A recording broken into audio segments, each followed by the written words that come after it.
Normalement, là, peu importe l'endroit, là, c'est libre. Dans le fond, il y a tellement de choses à voir un peu partout. Fait que c'est intéressant de marcher, peu importe l'endroit.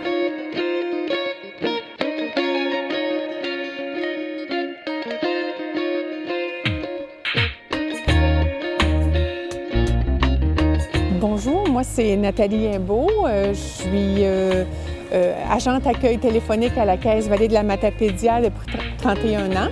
Je suis ambassadrice du mois d'octobre pour le plein air, surtout la marche.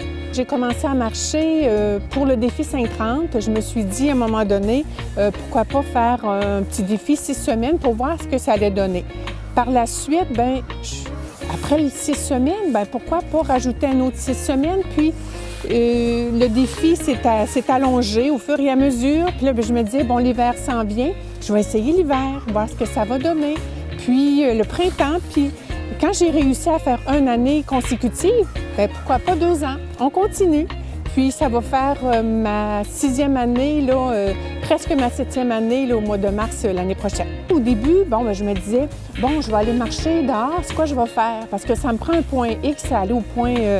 Puis il fallait que j'aie une destination. Mais maintenant, j'ai plus de destination. Je pars, je vais marcher, puis il faut commencer tranquillement pour arriver à avoir une meilleure condition physique. Puis après ça, ça va y aller naturellement. Si au point de départ, il fait pas beau, je me mets une musique entraînante, je vais. Puis après ça, là, dès que j'ai mis le pied dehors, je suis habillée, c'est déjà parti. Je m'occupe plus de la température. Des fois, l'hiver, je peux avoir les cils gelés parce qu'il fait une tempête, mais c'est pas grave.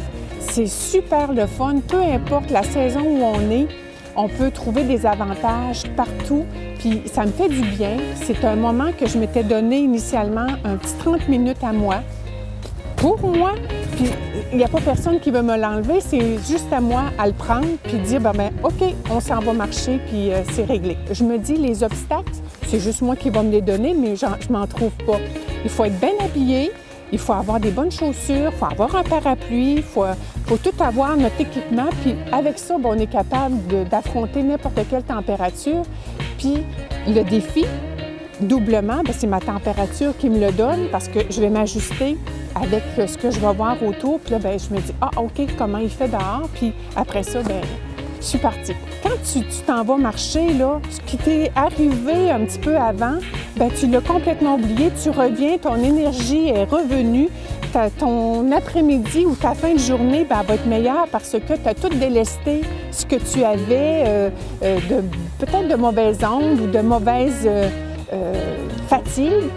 Tu es reparti pour finir la journée en beauté. Je l'espère que je suis contagieuse d'amener mes collègues à venir marcher. J'ai des collègues qui sont venus avec moi. On choisissait notre terrain de jeu pour aller marcher selon la température, selon leur capacité aussi. C'est sûr que je ne les amenais pas à monter des côtes, mais dans la ville d'Amqui, il y a des endroits où on peut aller. C'est merveilleux. Il y a des sentiers où il y a des pistes où on peut circuler. Il y a tellement d'été, une belle chaleur. Là, on est tellement bien. Là, il y a des belles petites tables de pique-nique si on veut pique-niquer en marchant entre les deux. Mais il n'y a pas de territoire où on ne peut pas aller. Puis les amis, ils viennent avec moi, puis c'est le fun.